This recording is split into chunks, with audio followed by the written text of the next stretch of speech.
Kong Racing's cast is great.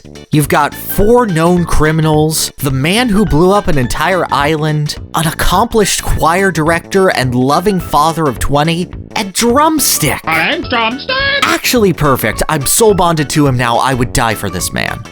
The cast of DKR might be silly little cartoon animals, but they're fun and goofy and somehow memorable despite this being their only appearance. And that's really neat. However, there is one member of the cast whose level of love is a lot more questionable. And I'm not talking about the elephant in the room. Now, Krunch the Kremling is cool, because he's a Kremling and Kremlings are inherently cool. But he's also garbage. Like, just unforgivingly, excessively bad as a racing game character. And specifically as any kid's choice for main in Diddy Kong Racing. It's rare you get a character so antithetical to the basic mechanics of a game as Krunch. And yeah, I just want to talk about him. It's Krunch. Krunch is one of 2 heavyweight racers available out of Diddy Kong Racing's initial cast of 8. Kart racing heavyweights are pretty well-known commodities, being able to bump other racers around really easily and having high top speed, but accelerating incredibly slowly and having very poor handling. Tiny doesn't get it. You go fast, you punt everyone out of your way, you get the most optimized and fastest times on a good run, and any mistakes you make or hits you take are devastating enough to ensure that you lose. Pretty straightforward. Tiny win!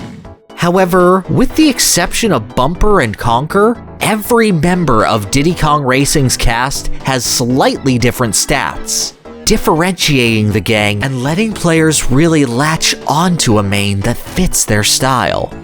And Krunch's heavyweight contemporary Banjo really nails down what it means to be a risky but rewarding racer. The Bear's got poor acceleration and handling at 2 out of 5, something that you can definitely feel compared to the rest of the cast in simply trying to adjust racing lines. But he makes up for that with a 3.5 in speed, making him marginally faster than Timber, Bumper, and Conker. Banjo has to take tracks a lot more carefully than his other furry friends, but if he can get a good run in, it pays off and feels really good. You have a slight disadvantage at the start of a race, but can be uncatchable by its end. Krunch looks at the idea of Banjo and is supposed to take it to its logical extreme, bottoming out his handling and acceleration stats to 1 out of 5. Krunch is the only character in the cast with a 1 in either of these stats, giving him a wholly unique game feel compared to the rest of the cast. A bold new direction called unplayably bad. Krunch just outright can't make turns that every other member of the cast can, needing to brake in order to clear them, making him the character most reliant on his acceleration stat to get back up to top speed. You know, the one that's the worst in the game. Even on straightaways, Krunch isn't always a safe bet. The simple act of trying to avoid an oil slick made unnecessarily difficult by the Kremling kartist. Krunch turns at wide angles or not at all, and slightly adjusting to avoid obstacles is way above the minion's pay grade. Playing the game at a basic level? Nah, that's not what Krunch does. But hey, that's the cost of being a heavy, right? Sure, Banjo is actually capable of turning without brake sliding, and his brake slide is at a better angle, and he hits max speed faster out of a brake slide, and he doesn't feel like a glacier of frozen molasses with training weights on to control. But Krunch is min-maxed. When you get great at the game, when you're an expert, you're gonna pick Krunch, obviously. He's gonna blaze past with his massive top speed stat of 4 out of 5. Not only does Krunch have the overall lowest base stat total in the game, he is only marginally faster than his closest companion in Banjo. Whoa! Granted, this does put him as much faster than a lot of the cast, Diddy Kong Racing's starting roster leans on the slower side in general, but he controls so exceptionally poorly that no one's gonna wanna pick him for such a marginal boost. But hey, say that you're someone like me.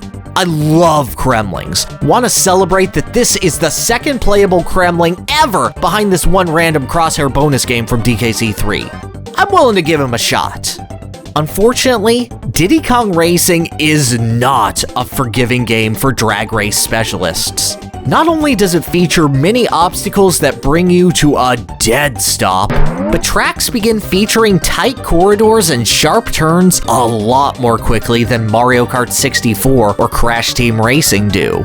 The game's tracks are mostly designed for Krunch to fail, and that's before you take into account silver coin challenges that explicitly drag you off the beaten path and towards obstacles that slow you down further, while playing as a character who can't afford to slow down any more than he already does. But you know what?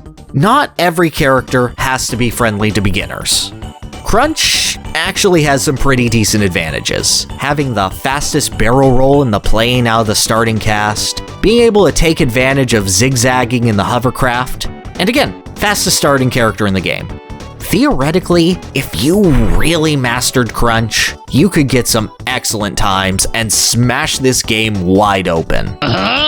And that is absolutely true if Diddy Kong Racing accommodated for it at all. While Krunch has relatively excellent stats for the hovercraft, his high weight gives him a lot less airtime off of jumps, because gravity, meaning that he benefits from green zipper turbo boosts less than other characters as they're launched further into the air. He may be better on straightaways, but where it really counts, Krunch again falls short.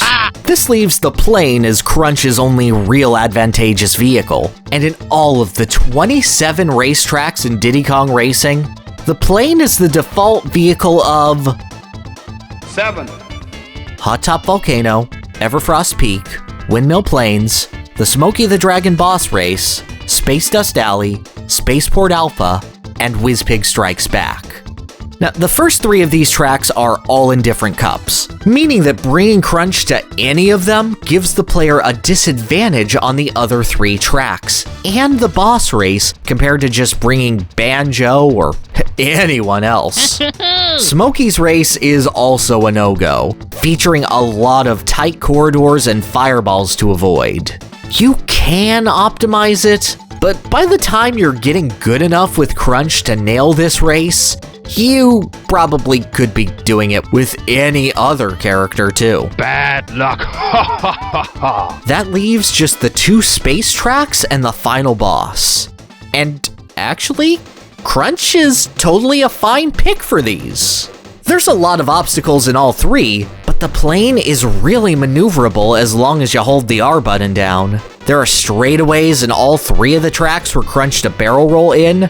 Dark Moon Caverns and Star City have a lot of tricky turns, but you're probably far enough in the game and better at handling Krunch. Yeah, it would be perfectly reasonable to take Krunch to close out the game and show off your mastery of Diddy Kong Racing. Except Drumstick exists.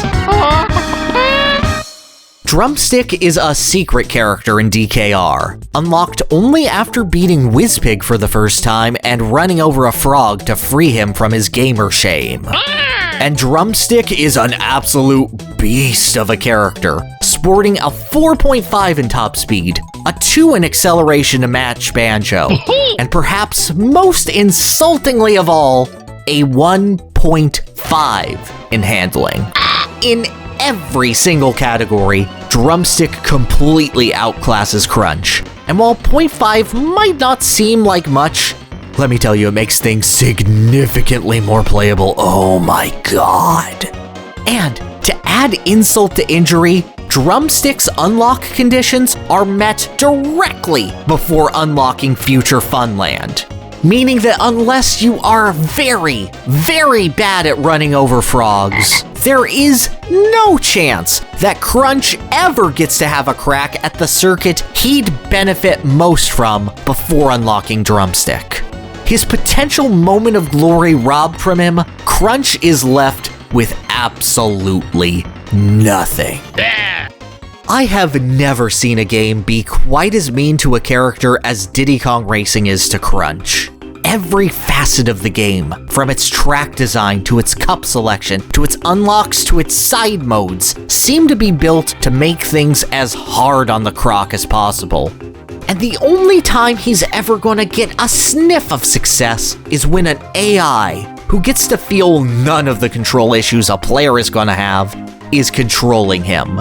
He is designed to make you want him to lose. And I just think that's kind of funny. Speedruns don't even use this guy. Diddy Kong Racing runners instead choosing the secret character TT to really thrash courses rather than starting with a fresh save file.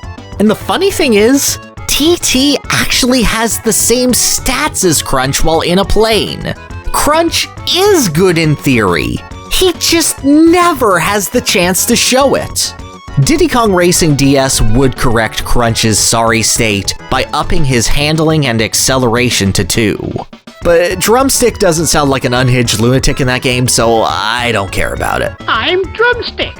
Instead, Krunch just serves as a testament on how simple stat manipulation can ultimately wreck a character, and how creating a great game built around mechanics that they just can't handle can hilariously design for frustration.